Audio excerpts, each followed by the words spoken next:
La palma se puso negra delante de él, como si la pintura se hubiera podrido durante la noche. Eran las 3:08 de la madrugada cuando Crisóforo abrió los ojos y entendió que alguien o algo había cruzado la casa sin hacer ruido. El candil no estaba apagado, pero la luz temblaba como si tuviera miedo. En el suelo de tierra apisonada, al lado de la cama, había marcas húmedas de pies descalzos que venían desde la sala y se detenían exactamente donde empezaba la sombra del cuadro. No gritó, no corrió. Se quedó sentado, con el rosario clavado entre los dedos, escuchando una respiración lenta que parecía ocupar el mismo espacio del aire. Cada vez que intentaba mirar hacia la pared, sentía un peso en el pecho, como si mirar estuviera prohibido. El cuadro que había traído del camino de Motavita tenía un brillo discreto, indecente, y una promesa escrita detrás, con una letra apretada, que sonaba como oración y chantaje al mismo tiempo. La víspera, la vaca enferma había vuelto a dar leche. Un vecino apareció ofreciendo trabajo pagado. Su corazón creyó. Pero esa madrugada, por primera vez, la casa respondió, y no fue con una voz humana. Quédate conmigo hasta el final, y vas a ver cómo una bendición encontrada en el camino puede convertirse en la puerta más limpia para que el mal entre. ¿Y por qué hay imágenes que no se rompen, no se queman y no se tiran como si fueran basura? Si esto ya te puso la piel de gallina, imagínate lo que viene. Dale like, suscríbete y dime, ¿de qué país me ves esta noche?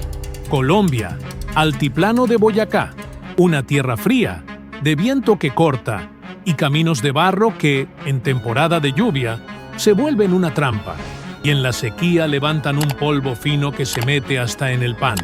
Era 1872, un tiempo en que el país parecía partirse por dentro y la guerra llegaba primero como rumor y después como ausencia.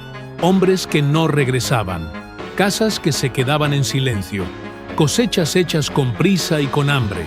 En los alrededores de Tunja, entre veredas y fincas aisladas, la fe no era un adorno, era una herramienta de supervivencia, usada igual que la ruana o el rosario, para aguantar el frío y no rendirse a la noche. Motavita, con su parroquia y sus caminos estrechos, era uno de esos lugares donde todos conocen a todos, pero nadie pronuncia ciertas cosas en voz alta. Allí, cualquier objeto encontrado en la orilla del camino traía historia, y la historia casi siempre era sinónimo de advertencia. Los viejos tenían una explicación para todo, y cuando no la tenían, decían que era mejor no buscarla. Había relatos antiguos sobre promesas escritas dejadas en caminos solitarios, sobre imágenes sin origen claro, sobre bendiciones que llegaban justo cuando alguien estaba demasiado desesperado para hacer preguntas. Fue en ese clima, con la hambre rondando, la guerra cerca y la devoción al límite, que apareció el cuadro, quieto donde no debía, a la hora exacta, esperando que pasara el hombre correcto. Crisóforo Valdés tenía 64 años y cargaba en el cuerpo un cansancio que no viene solo de trabajar la tierra, sino de esperar noticias que no llegan. Viudo desde hacía más de una década, vivía solo en una finca pequeña cerca de Tunja, con una casa sencilla, una sala siempre fría y una rutina que cumplía como quien reza, porque detenerse sería aceptar la desesperación. Su rasgo más fuerte era la fe, pero no la fe bonita, era una fe práctica, hecha de silencio, promesa y terquedad. Y justamente esa fe se convierte en su punto débil, porque cree antes de sospechar. Victorio Reyes, compadre y vecino de tierras, es el primero en decir en voz alta lo que todos sienten y prefieren ignorar. Es un hombre que no tolera cuentos, pero respeta señales, y cuando nota algo extraño en los ojos de la imagen, no consigue fingir que es imaginación. Su miedo es viejo, heredado, el miedo de que ciertas cosas no se enfrentan, solo se evitan. Y está el padre Ugarte, un capellán anciano que ya vio pasar la guerra por la gente y por las iglesias, y que carga un secreto de oficio. Sabe que existen presencias que no aparecen en ningún catecismo. Su valentía no es fanfarronería. Es la valentía de quien conoce una regla que nadie quiere escuchar. Hay objetos que no son objetos. Y cuando metes uno de esos en tu casa, no estás decorando una pared. Estás aceptando una visita. En el centro de todo, como si fuera otro personaje, está el cuadro. Y no se queda quieto donde lo cuelgan. Cambia el aire de la casa. Cambia el sueño. Cambia la forma en que la madrugada se te pega a la piel. Al principio, Crisóforo creyó que Dios, por fin, había vuelto a mirarlo. No fue un pensamiento bonito, fue una conclusión práctica, de esas que un hombre cansado necesita para levantarse al día siguiente. Colgó el cuadro en la sala principal, en la pared que más agarraba el viento, justo frente a la mesa donde comía. La imagen quedó ahí, como quedan los santos en las casas del campo, observando la vida sin participar de ella, con una vela a cada lado, cera gruesa escurriendo despacio, y ese brillo raro que la pintura parecía guardar incluso cuando la casa se apagaba. La nota detrás de la madera fue lo que terminó de sellar su convicción. Cuida de mí y yo cuidaré de los tuyos. Una frase simple, tinta oscura, letra apretada, como si la mano que la escribió tuviera prisa y al mismo tiempo no le tuviera miedo a ser leída. Crisóforo conocía la diferencia entre una promesa hecha a Dios y una promesa hecha a alguien que quiere ser tratado como Dios. Pero esa tarde, con las piernas doliendo de tantas leguas y el pecho todavía caliente de haberse vaciado arrodillado sobre piedra fría, interpretó el hallazgo como una señal. No pensó en trampa, pensó en respuesta. Esa primera noche durmió completo, sin despertarse con esa sensación de vacío que arrastraba desde que Ernesto se había ido y el camino de tierra amanecía igual todos los días, sin traer noticia alguna. Al día siguiente, la vaca que llevaba semanas sin dar leche apareció más viva, menos abatida, y dio lo que no daba desde hacía tiempo. Al otro, un vecino lejano se presentó ofreciendo trabajo pagado para la cosecha, unas monedas que, en esos días, eran casi tan raras como una buena noticia. Después, un recado llegó con un arriero diciendo que una de sus hijas estaba bien y que intentaría visitar al padre cuando el camino lo permitiera. Cosas pequeñas, sí, pero en un lugar donde lo pequeño decide si comes o no comes, lo pequeño puede sentirse como un milagro. Crisóforo empezó a hablarle al cuadro, no como quien reza en voz alta para impresionar, ni como un fanático. Le hablaba bajito, al final de la vela, en ese intervalo donde la casa se queda quieta y la noche todavía no se lo ha tragado todo. Le contaba de la guerra que nadie entendía del todo, de las casas vaciadas, del hambre rondando como animal sin dueño. Hablaba de Ernesto sin repetir el nombre demasiadas veces, como si nombrarlo fuera a agrandar la ausencia. Y cuando terminaba, se quedaba un rato inmóvil, mirando la expresión serena del hombre pintado, esperando una paz. Lo extraño es que, según él, no era paz lo que venía, era la sensación de estar siendo escuchado, una atención densa, fija, que parecía ocupar la sala entera sin moverse. A la tercera semana, la primera grieta apareció por la boca de Victorio Reyes. El compadre llegó una tarde, trajo un puñado de trigo como quien ayuda sin decir que está ayudando. Entró, se quitó la ruana y se quedó callado más tiempo de lo normal. Crisóforo ya conocía el silencio de Victorio, pero ese silencio tenía otra textura. El hombre miró el cuadro con la cabeza apenas ladeada, como si intentara ver un detalle que no quería ver. «Compadre, ¿de dónde sacó esa imagen?». Crisóforo respondió sin vergüenza, casi con orgullo, «Del camino, de regreso de la parroquia». Y explicó el brillo, explicó la nota, explicó la coincidencia de los días mejores. Victorio no sonrió, no soltó ese comentario de alivio que un vecino suelta cuando se alegra por la suerte ajena. En vez de eso, acercó el rostro a la pintura y bajó la voz. El santo tiene los ojos raros. Crisóforo miró también. Los ojos eran oscuros, casi negros, de esos pintados con una técnica antigua que parece seguirte desde cualquier ángulo. No era nada extraño. Se lo dijo. Victorio negó despacio con la cabeza. No es eso. Cuando yo entré, estaba mirando hacia la ventana, y ahora me está mirando a mí. El resto de la visita se volvió una conversación quebrada. Crisóforo insistía en que era ilusión, que la luz de la tarde cambiaba las sombras, que el viento movía la llama, y el reflejo engañaba. Victorio se fue sin llevarse la explicación, y su despedida fue seca, como si le diera miedo quedarse un minuto más en esa sala. Esa noche, Crisóforo intentó sostener la rutina. Se sentó frente al cuadro, dejó que la vela bajara casi hasta la mitad, murmuró una oración y al terminar, se quedó ahí, solo respirando. Fue cuando la llama murió, no como cuando la vela se acaba, sino como si alguien hubiera soplado desde adentro de la oscuridad.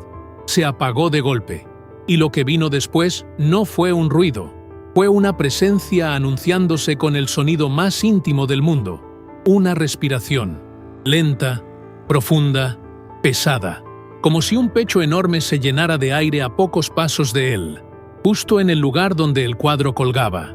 Crisóforo no se movió, no encendió otra vela, no se levantó. Su miedo no fue pánico, fue parálisis. Se quedó sentado, apretando el rosario, con la sensación de que si giraba la cabeza demasiado rápido, vería algo que no podría olvidar. La respiración duró demasiado para ser imaginación, y de pronto paró. La casa volvió a ser casa, pero Crisóforo pasó el resto de la madrugada despierto, sin valor para encender nada, esperando que la respiración regresara. Al día siguiente, con la luz de la mañana, examinó la pintura como quien revisa una herramienta buscando una falla. La figura parecía igual. El metal del marco estaba frío al tacto, pero la palma en la mano derecha del santo se veía distinta. Crisóforo tardó en entender por qué. El color había cambiado. Donde antes había un verde apagado, ahora había un negro endurecido, como hoja que se pudrió sin volverse polvo. Se frotó los ojos, acercó la cara. No parecía mancha, no parecía hollín. Era como si el propio dibujo se hubiera alterado. Intentó explicárselo a sí mismo. Tal vez la vela, tal vez la humedad, tal vez el barniz viejo reaccionando. Corrió el banco, abrió la ventana para meter más claridad, y en ese instante le pasó algo tan rápido que prefirió fingir que no ocurrió. La sensación de que los ojos lo siguieron, no como una pintura que parece seguirte, sino como alguien que decide hacerlo. Ahí empezó a equivocarse en decisiones pequeñas. La gente imagina que el terror llega como un golpe, pero en la vida real entra por los bordes, cuando uno se aferra a la normalidad. Crisóforo no quitó el cuadro de la pared. No quiso admitir que había traído peligro a su casa. Tampoco quiso romper lo que todavía consideraba una respuesta. En vez de eso, reforzó el ritual. Cambió las velas por unas más gruesas. Barrió la sala. Se persignó cada vez que pasaba frente a la imagen. Lo que no entendió es que, para ciertas presencias, la atención es alimento. Esa misma semana empezaron los despertares. No eran sueños, no eran pesadillas con guerra. Eran despertares secos, como si algo jalara la conciencia por el cuello. Siempre a la misma hora, 3 de la madrugada, a veces un poco antes, a veces un poco después. Una noche, el gallo ni siquiera había cantado cuando Crisóforo abrió los ojos y sintió el cuarto más frío de lo que debía. No era el frío del viento, era un frío del aire mismo, como si el aire hubiera decidido vaciarse de calor. Se quedó quieto porque estaba seguro de que había alguien al pie de la cama.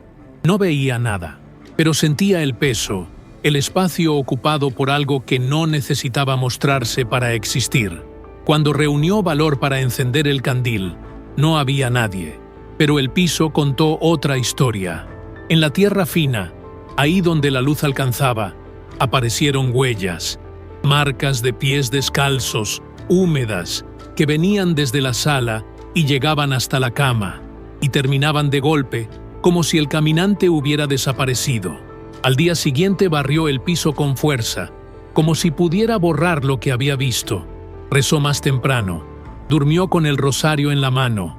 La noche siguiente repitió el patrón: la presencia, el frío, el despertar, la llama temblando y las huellas volviendo por el mismo camino, siempre saliendo de la sala, siempre apuntando hacia él. Crisóforo empezó a evitar la sala por la noche, pero eso solo desplazó la sensación. La casa entera comenzó a sentirse orientada hacia el cuadro, como si el centro del hogar se hubiera convertido en esa pared.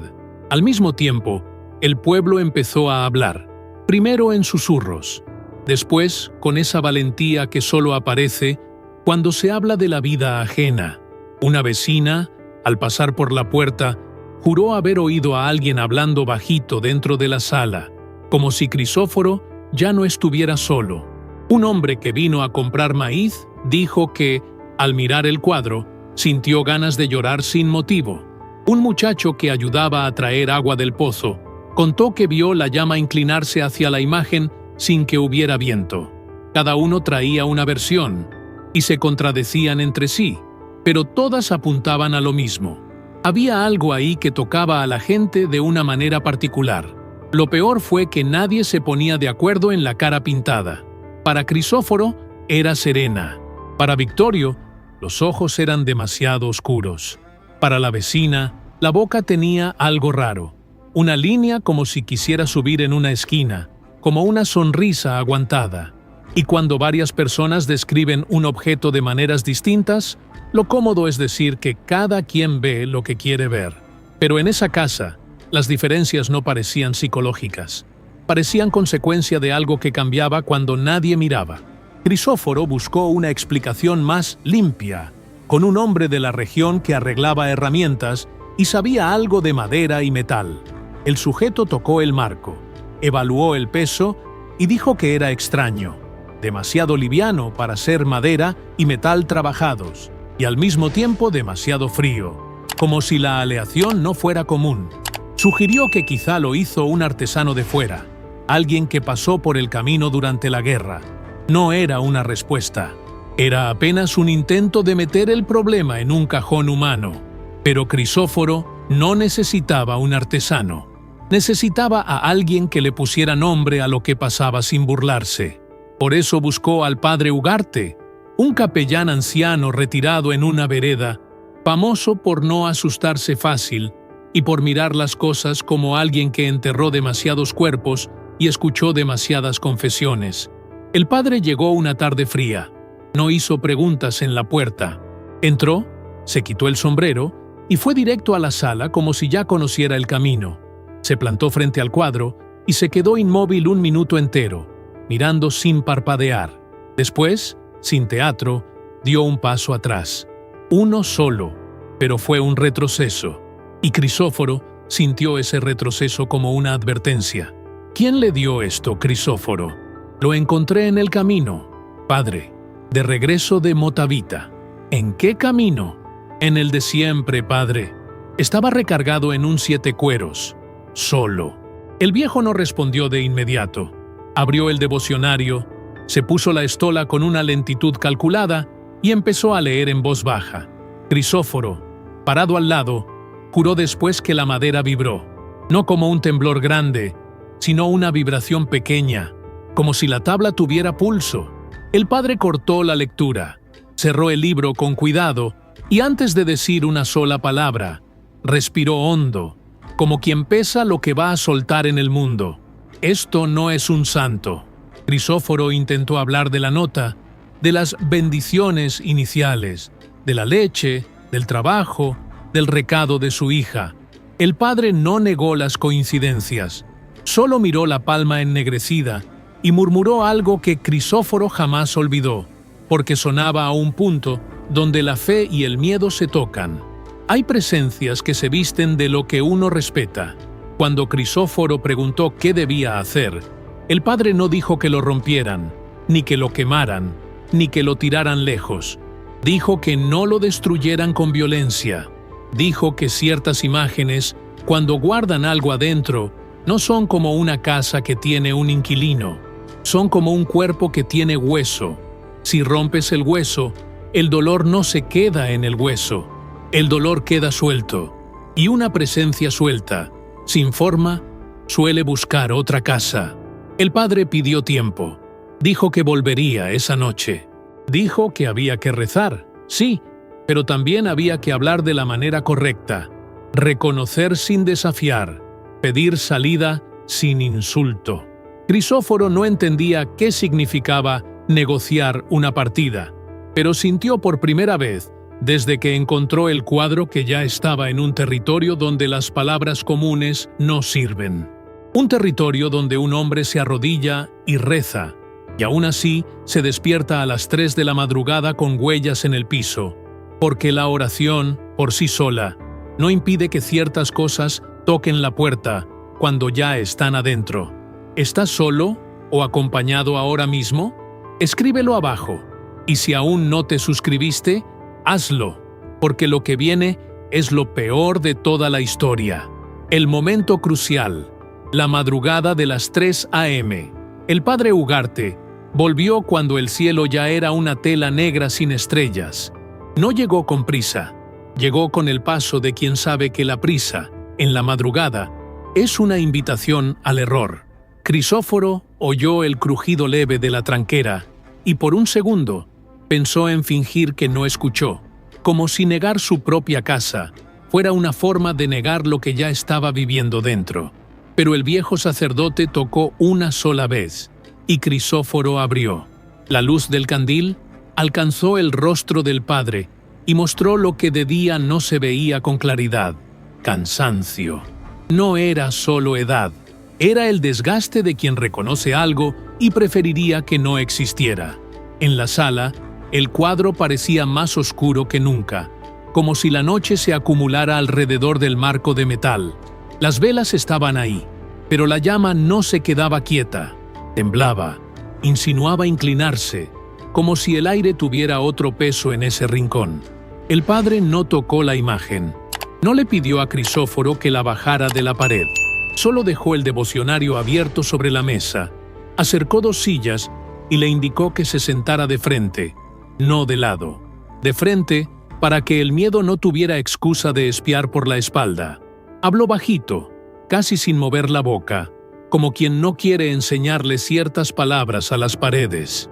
Escúchame bien, Crisóforo. Eso que está ahí no necesita fuerza, necesita consentimiento. Y tú ya le diste un poco cuando lo metiste a tu casa. Crisóforo intentó justificarse, más para sí mismo que para el padre. Dijo que solo vio un cuadro abandonado, que tenía una nota, que parecía respuesta, que estaba cansado, que rezó con el corazón limpio. El padre lo cortó con un gesto mínimo, como quien evita que un hilo se convierta en nudo. Así empieza, no con maldad, con necesidad. La palabra necesidad se quedó colgada en el aire, mezclada con el olor de cera caliente. Crisóforo sintió vergüenza y rabia al mismo tiempo, porque sí, necesitaba a su hijo vivo, necesitaba que el hambre aflojara, necesitaba un signo de que Dios todavía miraba a hombres como él, y lo que más lo aterraba era la sospecha de que esa necesidad hubiera sido usada como puerta. El padre explicó sin explicar de más. Dijo que ciertas presencias se presentan como ayuda cuando la fe está cansada, y que la promesa escrita es el anzuelo más antiguo. Dijo que no se enfrenta con insulto ni desafío, porque el desafío es conversación, y la conversación es apertura. Esa noche harían 2 cosas. Primero, rezarían para afirmar el suelo de la casa, como se afirman estacas antes del vendaval. Después, hablarían con la presencia como se habla con alguien que ya fue descubierto, ofreciéndole la salida por donde entró, sin tirar, sin retener, sin romper nada. Crisóforo quiso preguntar cómo se le habla al mal sin caer en pecado, pero el padre no le dio tiempo. Le ordenó traer agua limpia, apagar cualquier fuego fuera de las velas, cerrar la puerta de la sala y la ventana, no como cárcel, sino como límite. Crisóforo obedeció con las manos menos temblorosas de lo que deberían. porque a veces el miedo produce una calma artificial. Se sorprendió obedeciendo como quien sigue la receta de un remedio, creyendo que si hace todo bien, el dolor se va. Se sentaron los dos. El padre se puso la estola. Comenzó a leer en voz baja. Crisóforo lo siguió con lo que sabía, mezclando palabras y silencios, porque lo más fuerte que tenía no era la voz, era la insistencia. La vela de la izquierda soltaba un hilito de humo fino, aún encendida, como si la llama quemara algo que no era solo cera. La de la derecha escurría demasiado rápido, como si se derritiera por dentro. A las 2:57, la primera señal llegó como un cambio de sonido. La casa se volvió más honda.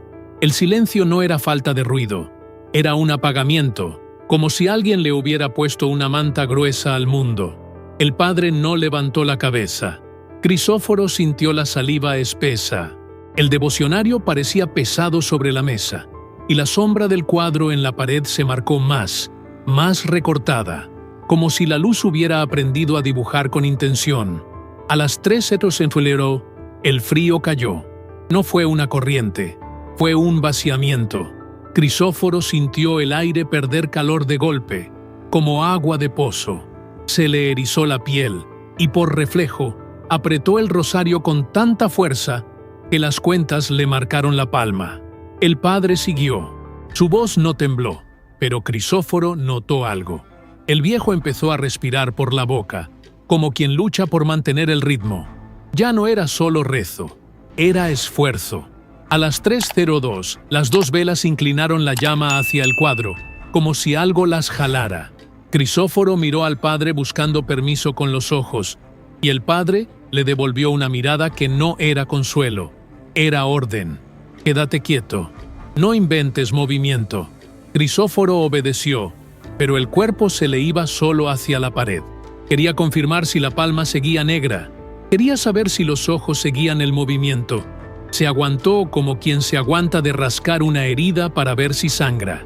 A las 3:45 apareció el sonido, un chasquido bajo desde dentro de la madera, como cuando la casa truena con el frío, solo que el frío venía del cuadro. Crisóforo contuvo el aliento. El padre pasó una página y siguió, ahora un poco más alto, como marcando territorio. La llama, inclinada, temblaba en un ritmo que parecía acompañar una respiración que no era la de ellos. A las 3:08, Crisóforo sintió la presencia en el lugar exacto donde siempre la había sentido, solo que ahora no estaba en el cuarto, no estaba al pie de la cama, estaba ahí, en la sala, entre él y la pared. No tenía forma, pero tenía peso. Sintió algo absurdo, que si extendía la mano en el aire, tocaría algo tibio y vivo. Al mismo tiempo, el olor cambió. La sala olió a metal húmedo, a hierro, y la cera empezó a oler a cosa vieja guardada, como un baúl cerrado por décadas. Entonces oyó lo que no quería oír, una respiración lenta, profunda, como la de un animal grande durmiendo despierto. Venía del cuadro, venía de adentro de la madera.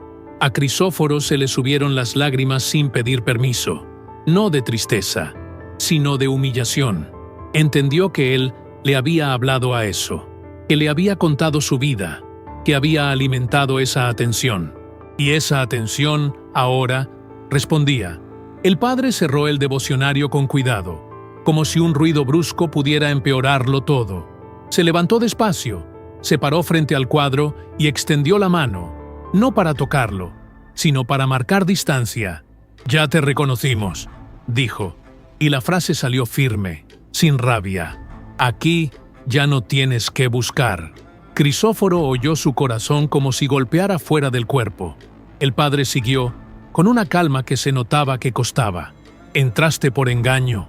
Vas a salir por el mismo camino, sin llevarte nada, sin dejar nada». El silencio que vino no fue un silencio normal, fue un silencio que esperaba.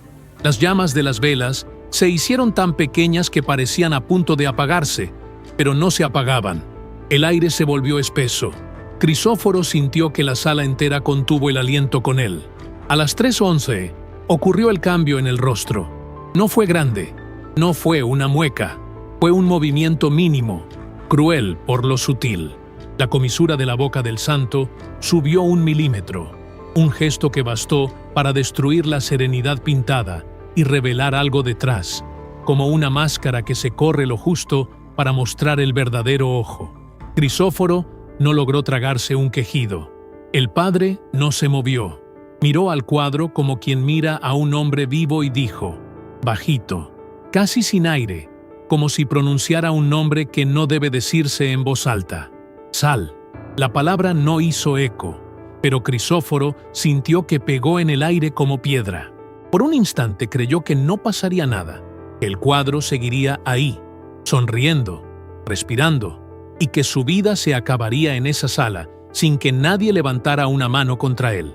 Pero entonces la casa respondió, no con un grito, con un gesto. A las 3:13 se oyó un sonido seco desde la pared, el ruido de algo soltándose sin ser arrancado. El cuadro cayó. No cayó con violencia. Bajó como si alguien lo sostuviera en el aire por un segundo y lo acomodara en el suelo con cuidado.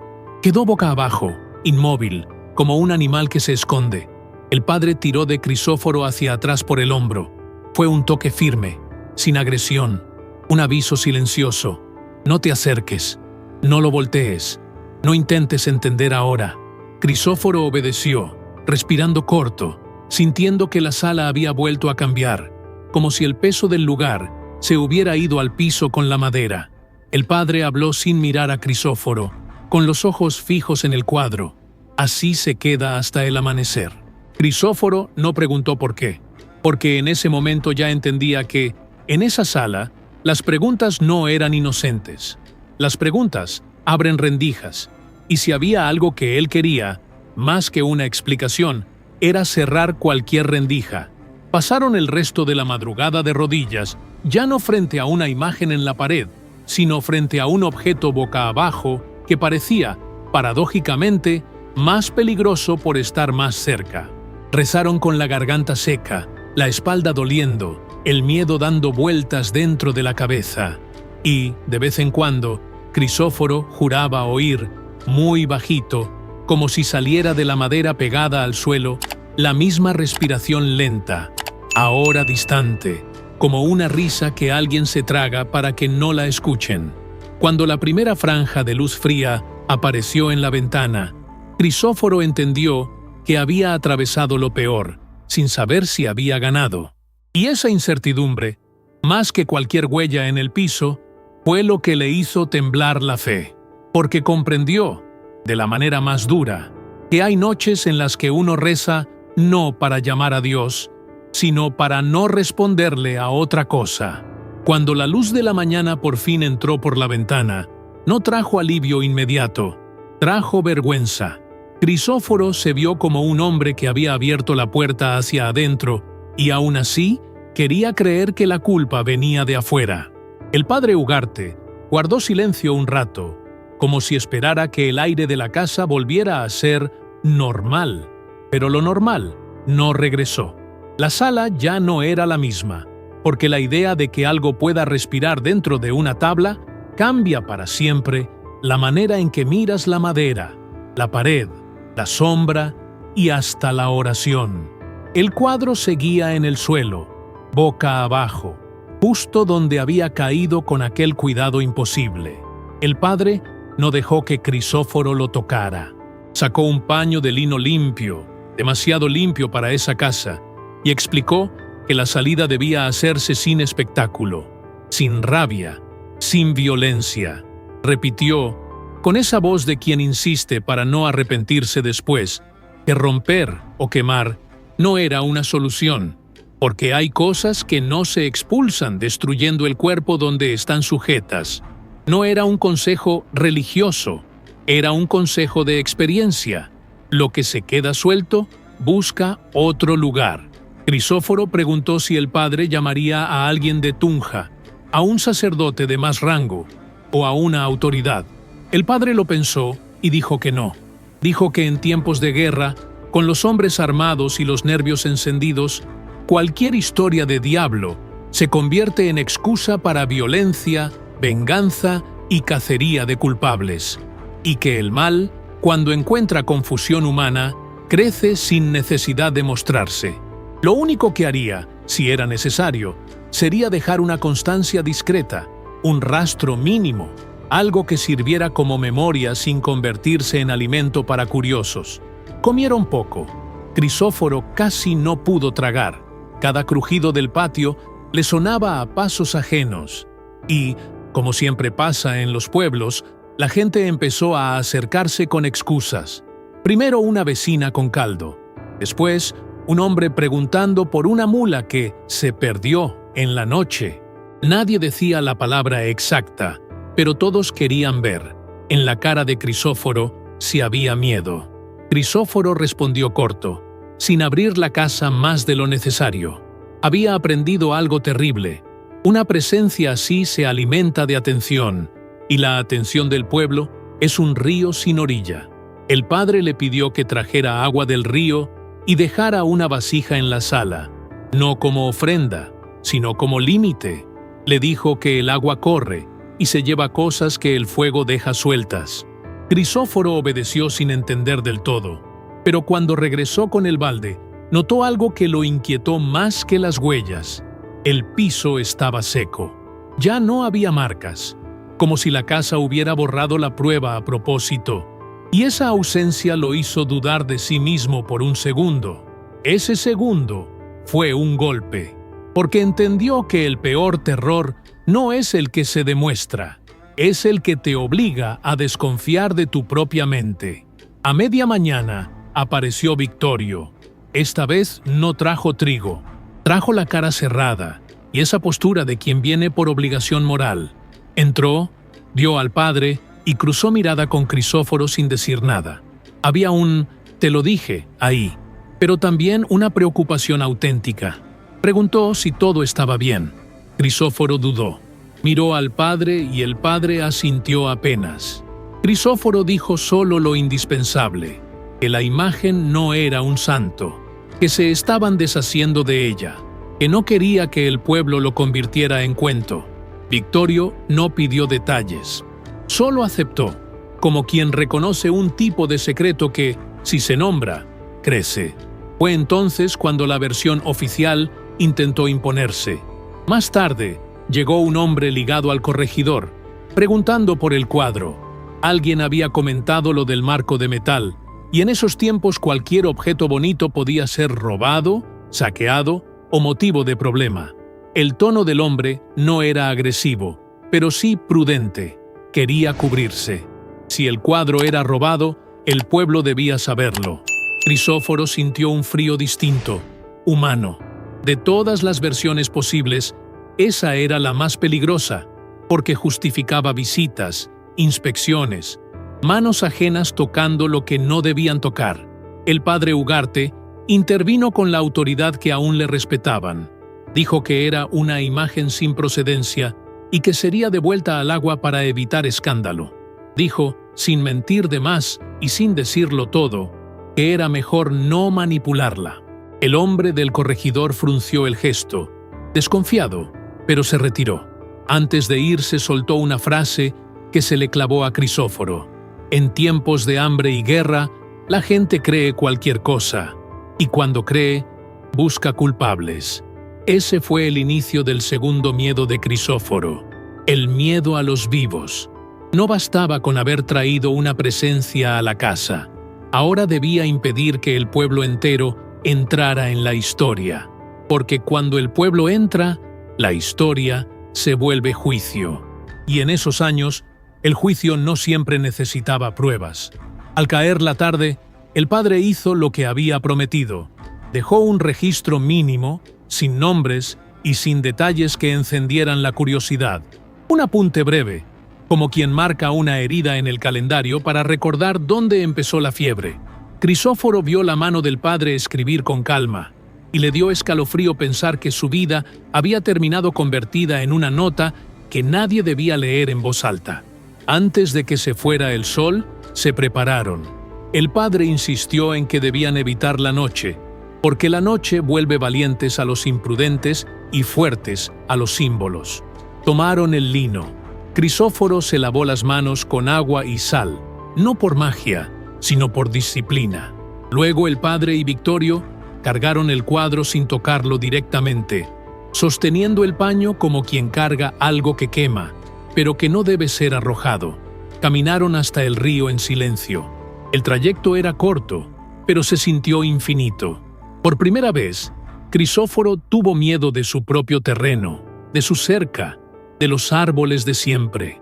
Todo parecía tener una segunda capa, como si el mundo hubiera confesado que hay cosas caminando detrás de lo que se ve. En la orilla, el padre le pidió a Crisóforo que repitiera en voz baja que no quería esa presencia en su casa, que reconocía el engaño y que no aceptaba más promesas.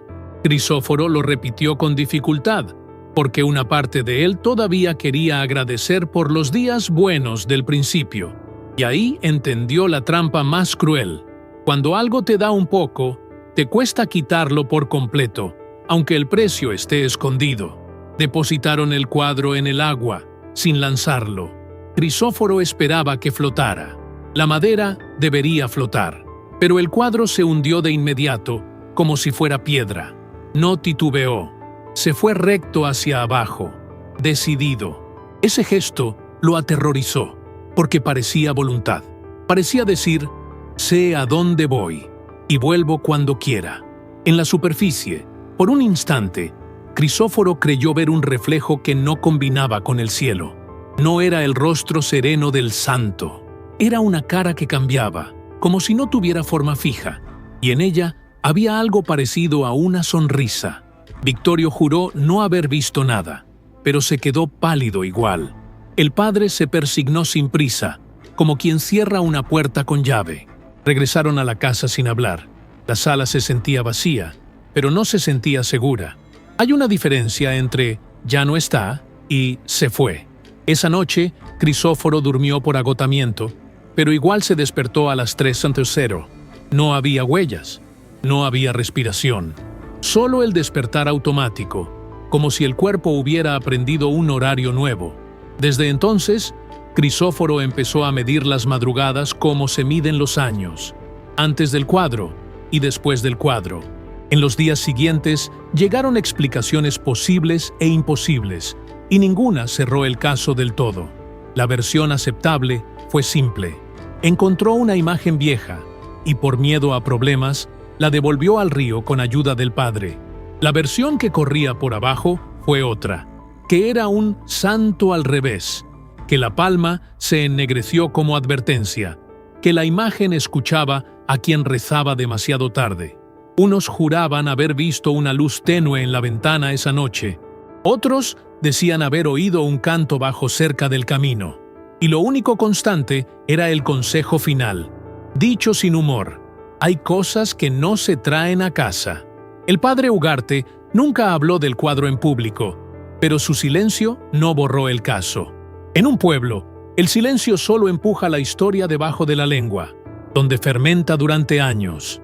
Con el tiempo, la casa de Crisóforo se convirtió en uno de esos lugares que se señalan desde lejos, no porque haya certeza, sino porque el miedo compartido es más cómodo que la duda individual.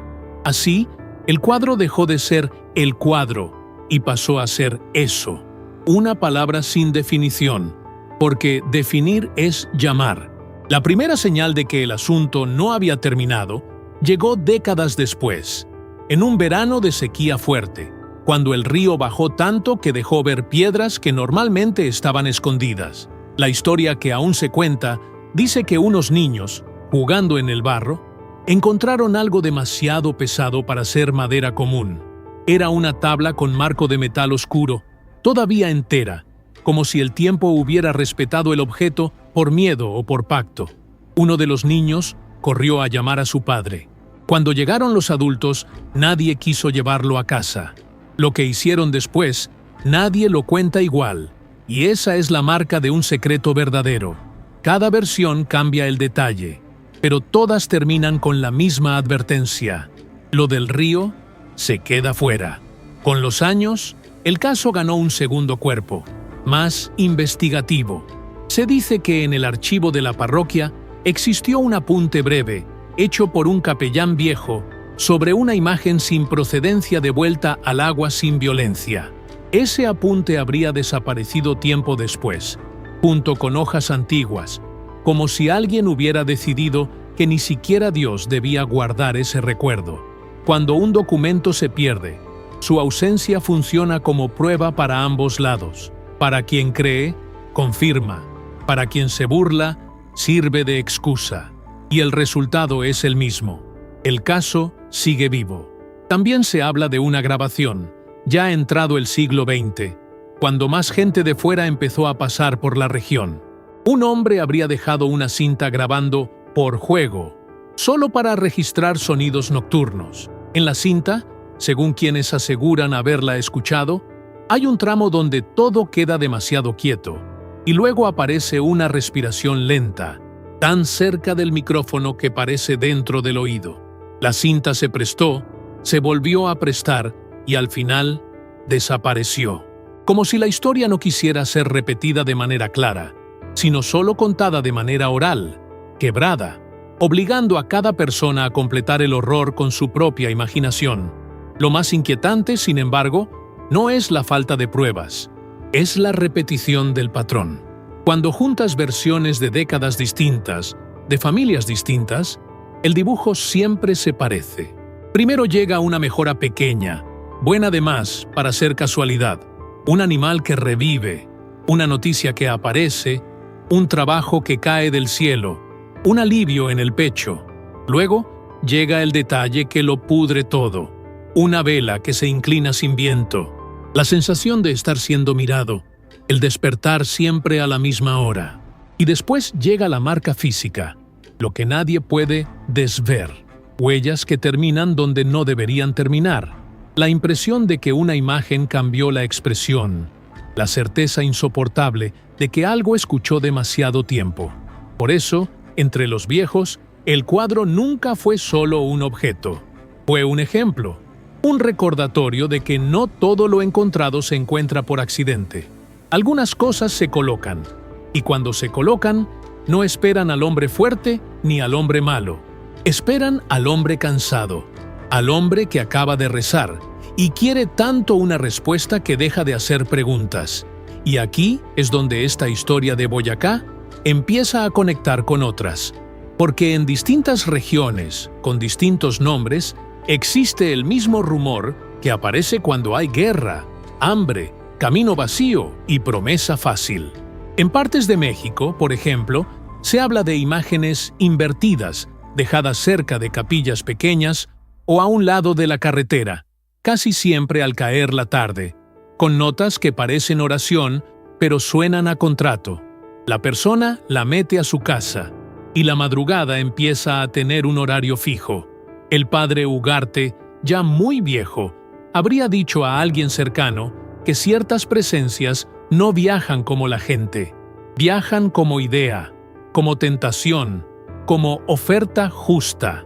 Y cuando la oferta funciona una vez, busca de nuevo el mismo tipo de persona, en otro lugar, en otra época, con otra excusa. El señor del camino falso, como algunos lo llaman en Boyacá, quizá no necesita un nombre único, le basta con un método. Y el método, en el fondo, es este. No entra cuando blasfemas, entra cuando crees sin preguntar. Entra cuando necesitas tanto que sea verdad, que te ofende la duda. Entra cuando estás cansado de perder y aparece una promesa escrita con la caligrafía perfecta para tu desesperación. Y cuando entra, no hace escándalo. Solo existe en el rincón correcto de la casa y deja que la madrugada haga el resto. Crisóforo Valdés nunca volvió a ser el mismo hombre después de esa madrugada. Siguió trabajando la tierra, siguió yendo a misa cuando podía, siguió viviendo como vive la gente, pero se llevó para siempre una certeza incómoda. No toda respuesta viene del lugar correcto. Hay promesas que aparecen justo cuando estás más débil, y por eso se ven más bonitas. El cuadro salió de la casa, sí, pero la lección quedó como una cicatriz invisible, y tal vez por eso esta historia cruzó generaciones, porque, en el fondo, no habla de un objeto maldito, Habla de nuestra prisa por creer, de nuestra hambre de señal, de cómo la fe, cuando se cansa, puede volverse puerta. Así que antes de dormir hoy, piensa con calma en todo lo que alguna vez aceptaste sin preguntar, en todo lo que llamaste bendición solo porque necesitabas que lo fuera. Y si un día encuentras algo en el camino, algo demasiado perfecto para ser casualidad, acuérdate del detalle que empezó pequeño y terminó enorme, la palma que se volvió negra y el horario que siempre regresa. Ya sabes algo que casi nadie sabe. Mándale esto a alguien que no va a poder dormir y cuéntame, ¿qué caso quieres que investiguemos la próxima semana?